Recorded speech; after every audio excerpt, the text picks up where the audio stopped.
Today's class we starting from the page number 70. The first question is select 2 or 3 things of different prices. Fill in the boxes with their prices. ഇന്ന് നമ്മൾക്ക് 70ാമത്തെ പേജിലെ പ്രവർത്തനങ്ങൾ മുതൽ തുടങ്ങാം. വിവിധ വിലയ്ക്കുള്ള 2-3 സാധനങ്ങൾ എടുക്കുകയും അവയുടെ വിലകൾ എഴുതി പൂർത്തിയാക്കുകയും ചെയ്യുക എന്നതാണ് പ്രവർത്തനം. Here you can see an example. Here the total price for 45 rupees. Which items you can buy? Here on example given, you can buy for 15 rupees a bottle for 15 rupees.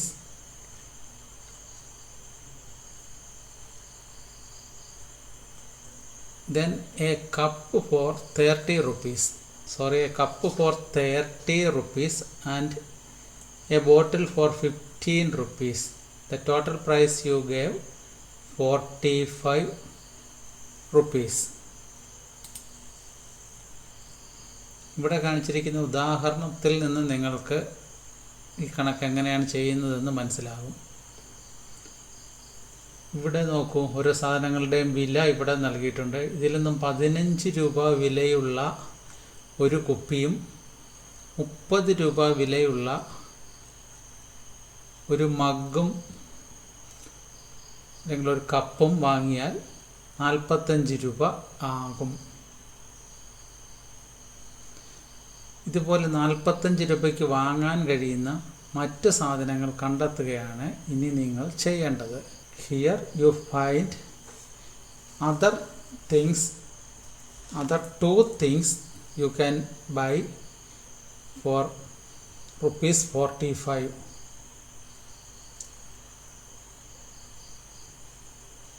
Look here.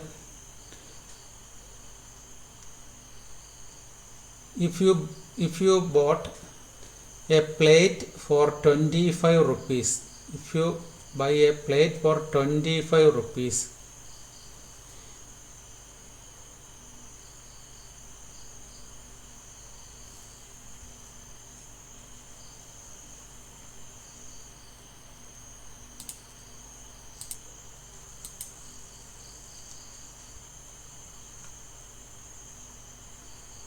if you buy a plate for 25 rupees, which item you buy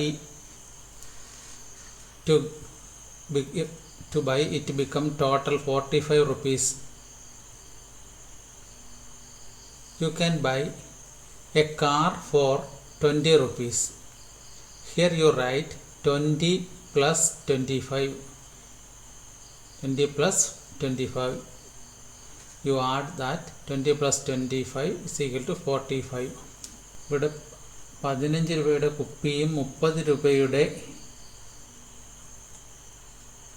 കപ്പും വാങ്ങിയപ്പോൾ 45 അതുപോലെ 45 ഇനി മറ്റെന്തൊക്കെ സാധനങ്ങൾ 45 രൂപയ്ക്ക് വാങ്ങാമെന്നാണ് കണ്ടെത്തേണ്ടത്. ഇപ്പോൾ 25 രൂപയുടെ ഒരു plate വാങ്ങുന്നു, അതോടൊപ്പം മറ്റെന്തുകൂടി വാങ്ങിയാൽ 45 രൂപയാകും. ഒരു കാറ് കൂടി എടുക്കൂ, അപ്പോൾ 25ഉം കാറിൻ്റെ 20 രൂപ, 25ഉം 20ഉം 45 രൂപയാകും. ഇതുപോലെ ഇനി മറ്റ് 2 ഐറ്റങ്ങൾ 45 രൂപയ്ക്ക് ഏതെല്ലാം ഐറ്റങ്ങൾ വാങ്ങാൻ കഴിയും എന്ന് നിങ്ങൾ കണ്ടെത്തി കാണും. ഇവിടെയും അതുപോലെയാണ്. 35 രൂപയ്ക്ക് വാങ്ങാൻ കഴിയുന്ന സാധനങ്ങളുടെ ഒരു കൂട്ടം കണ്ടെത്തുക. 2 അതിലധികമോ സാധനങ്ങൾ ചേർത്ത് വാങ്ങുമ്പോൾ 35 രൂപയായാൽ മതി. ഇവിടെ 2 അതിലധികമോ സാധനങ്ങൾ ചേർത്ത് വാങ്ങുമ്പോൾ 50 രൂപ ആകണം. Here select 2 or 3 things of different prices. Fill in the boxes with their prices. Look here for the prices of the items. Then you take 2 or 3 items from this and select items from here and add the price of that items. then get to the total price 35. Look here, when you take a cup for 30 and a plastic glass for 5 rupees, the total, if you take a cup for 30 rupees and a glass for 5 rupees, then you add the price of these two items, 30 plus 5, that is equal to 35. You can write here 30 plus 5, that is there. Now you can take another two items. Plate, the price of plate 25 rupees, the price of balloon 10 rupees. When you take one plate for 25 rupees and then a balloon for 10 rupees, how much amount you will give total? 25 plus 10 is equal to 35 rupees. You can write here 25 plus 10. You find, in this way you find many other items, 2 or 3 items, take and add the price of that items, then you get the amount 50 and 35. Do it in your note. നിങ്ങൾ മുകളിൽ കാണിച്ചിരിക്കുന്ന സാധനങ്ങളിൽ നിന്നും 2 or 3 സാധനങ്ങൾ വാങ്ങുക. അപ്പോൾ നിങ്ങൾക്ക് ആ 2 or 3 സാധനങ്ങളുടെ വില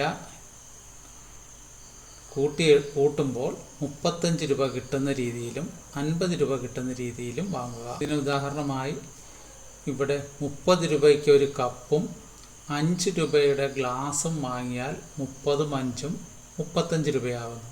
അതുപോലെ 25 രൂപയുടെ പ്ലേറ്റും 10 രൂപയുടെ ബലൂണും വാങ്ങിയാൽ 25ഉം 10ഉം 35 രൂപ ആകുന്നു. അപ്പോൾ നിങ്ങൾക്ക് 25ഉം 10ഉം 35, അതുപോലെ 30ഉം 5ഉം 35 എന്ന് ഈ കോളങ്ങളിൽ എഴുതാൻ കഴിയും. അതുപോലെ തന്നെ 50 രൂപ, എത്ര സാധനങ്ങൾ വാങ്ങിയാൽ 50 രൂപ നൽകേണ്ടി വരും. 50 രൂപയ്ക്ക് വാങ്ങാൻ കഴിയുന്ന 2 or 3 സാധനങ്ങൾ ഇതിൽ നിന്നും കണ്ടെത്തുക എന്നാണ് നിങ്ങൾ ചെയ്യേണ്ടത്. ഇവിടെ നോക്കൂ, 40 രൂപയുടെ ഒരു ഡോൾ അല്ലെങ്കിൽ ഒരു പാവക്കുട്ടി വാങ്ങുന്നു.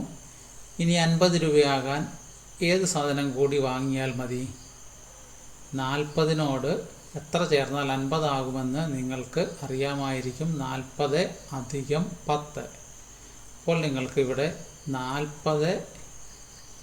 40 രൂപയുടെ പാവക്കുട്ടിയും 10 രൂപയുടെ ബലൂണും വാങ്ങിയാൽ 50 രൂപയാകും. അപ്പോൾ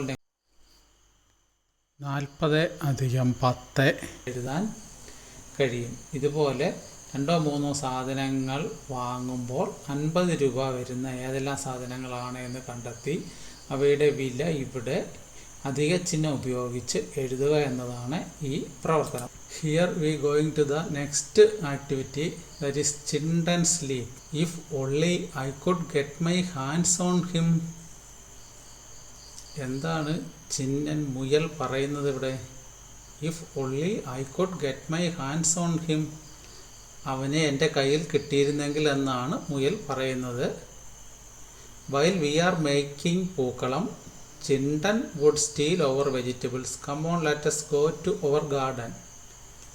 നമ്മൾ ഇവിടെ പൂക്കളം ഉണ്ടാക്കിക്കൊണ്ടിരിക്കുന്ന സമയത്ത് ആ ചിണ്ടനെലി നമ്മുടെ വെജിറ്റബിൾസ്, നമ്മുടെ പച്ചക്കറികളെല്ലാം നമ്മുടെ തോട്ടത്തിൽ നിന്ന് മോഷ്ടിക്കുകയാണ്. When Chindan saw the rabbit, he started jumping. How he jumped? Chinnan jumped from 100, land on 102. From 102 he skipped to 104. From 104 he skipped to 106. If Chintan goes on jumping like this, what are the boxes would he land on? Chindan ഇങ്ങനെ ചാടിയാൽ ഏതെല്ലാം ബോക്സുകളിലായിരിക്കും അവൻ ചെന്ന് നിൽക്കുന്നത്? ഇവിടെ നോക്കുമ്പോൾ ഓരോ കോളങ്ങൾ skip ചെയ്താണ് ചാടുന്നത്. 100-ൽ നിന്ന് ചാടിയാൽ 101-ൽ വീഴില്ല, 102-ൽ ചാടും. 102-ൽ നിന്ന് 103 ഒഴിവാക്കി 104-ലെത്തും. 104-ൽ നിന്ന് 106-ലെത്തും. From here you can find the criteria that if you add 2 to the present number, you get the next number. Here 100, the next number is 102. Why we get 102? When we add 2 to the present number, that is 100 plus 2, 102. Add 2 to 102. 102 plus 2, 104. You find the numbers in these columns. How you find? If you want to find the number of this column, you add 2 to the present number 104. 104-നോട് 2 കൂട്ടി നോക്കുക. 104-നോട് നിങ്ങളുടെ വിരൽ ഉപയോഗിച്ച് 2 കൂട്ടാം. 104-നോട് 1 കൂട്ടി 105, ഒന്നുകൂടെ കൂട്ടി 106. ഇവിടെ കിട്ടുന്ന 106 എന്ന നമ്പറിനോട് വീണ്ടും 2 കൂട്ടി ഈ കോളത്തിലെ നമ്പർ കണ്ടെത്തുക. ഇവിടുത്തെ നമ്പറിനോട് 2 കൂട്ടി ഈ കോളത്തിലെ നമ്പർ കണ്ടെത്തുക. അങ്ങനെ ഈ കോളത്തിലെ നമ്പർ കണ്ടെത്തുക. ഇങ്ങനെ നിങ്ങൾക്ക് 1000 വരെ 2 വീതം കൂട്ടി നമ്പറുകൾ എഴുതുവാൻ കഴിയും. Work this problem in your notebook. What are the numbers in the other boxes? Write them in order. Here start from 101. Add 2 to the 101. 102, 103. ഇവിടെ 101-ൽ നിന്നാണ് തുടങ്ങുന്നത്. ഇവിടെ 101-ൽ നിന്നാണ് തുടങ്ങുന്നതെങ്കിൽ ഒരു കോളം ഇട്ടാൽ എത്തുന്നത് 103. 103-ൽ നിന്നും വീണ്ടും 105. ഇവിടുന്ന് 106 വിട്ടാൽ അടുത്ത് 107-ലേക്ക് എത്തും. ഇവിടെ you find the criteria 101. Next 103. We add 2 to the 101, we get 103. To find the number of this column, you add 2 to 103. 103-നോട് 2 കൂട്ടുക, അപ്പോൾ 105 കിട്ടും. 105-നോട് വീണ്ടും 2 കൂട്ടി ഈ കോളത്തിലെ നമ്പർ കണ്ടെത്താം. ഇതിനോട് വീണ്ടും 2 കൂട്ടി ഇവിടെ ഇങ്ങനെ 2 വീതം കൂട്ടി മറ്റു കോളങ്ങളിലെ സംഖ്യകൾ കൂടി കണ്ടെത്തി എഴുതാൻ കഴിയും. അവനെ എൻ്റെ കയ്യിൽ കിട്ടിയിരുന്നെങ്കിൽ പൂക്കളം ഉണ്ടാക്കിക്കൊണ്ടിരുന്നാൽ പച്ചക്കറികളെല്ലാം ചിണ്ടൻ കൊണ്ടുപോയി കളയും. നമുക്ക് തോട്ടത്തിലേക്ക് പോകാം. മുയലിനെ കണ്ട ചിണ്ടനെല്ലിയുടെ ചാട്ടമാണ് ഇവിടെ കാണിച്ചിരിക്കുന്നത്. 100-ൽ നിന്നും ഒരു കോളം ഒഴിവാക്കി 102-ലെത്തി. 102-ൽ നിന്നും 103 ഒഴിവാക്കി 104. 104-ൽ നിന്നും 1 ഒഴിവാക്കി 106-ലേക്ക് ചാടുന്നു. ചിണ്ടൻ ഇതേ ക്രമത്തിൽ ചാടിയാൽ ഏതൊക്കെ കളങ്ങളിലേക്ക് ചാടും ആ സംഖ്യകൾ ക്രമമായി എഴുതുക. ഇവിടെ ഈ സംഖ്യകൾ തമ്മിലുള്ള ബന്ധം ആദ്യം കണ്ടെത്തുക. 100-നോട് എത്ര കൂട്ടിയപ്പോഴാണ് 102 ആയത്? 100-നോട് 2 കൂട്ടി 102, 102-നോട് 2 കൂട്ടി 104. ആ ബന്ധം കണ്ടെത്തി കഴിഞ്ഞാൽ മറ്റു നമ്പറുകൾ നിങ്ങൾ കണ്ടെത്താൻ കഴിയും. 104-നോട് വീണ്ടും നിങ്ങൾ 2 കൂട്ടുക. 104-നോട് 2 കൂട്ടിയാൽ 105, 106-ലെത്തും. ഇനി 106-നോട് 2 കൂട്ടിയാൽ നിങ്ങൾ വിരൽ ഉപയോഗിച്ച് 2 വിരലുകളെടുത്ത് കൂട്ടി നോക്കുക. 106-നോട് 1 കൂട്ടി 107, വീണ്ടും 1 കൂട്ടിയാൽ 108. അപ്പോൾ 106-നോട് 2 കൂട്ടിയാൽ 108. ഇങ്ങനെ 2 വീതം കൂട്ടി അടുത്ത നമ്പറുകൾ കണ്ടെത്തുക. ഇവിടെ 101-ൽ നിന്നാണ് ചാട്ടം തുടങ്ങുന്നത്. 101-ൽ നിന്ന് ചാടിയാൽ 1 കൂട്ടി 102, 2 കൂട്ടി 103. ഇനി 103-നോട് 2 കൂട്ടിയാൽ 104, 105. 105-നോട് വീണ്ടും 2 കൂട്ടി 107. ഈ ക്രമത്തിൽ ഈ പ്രവർത്തനം പൂർത്തീകരിക്കുക.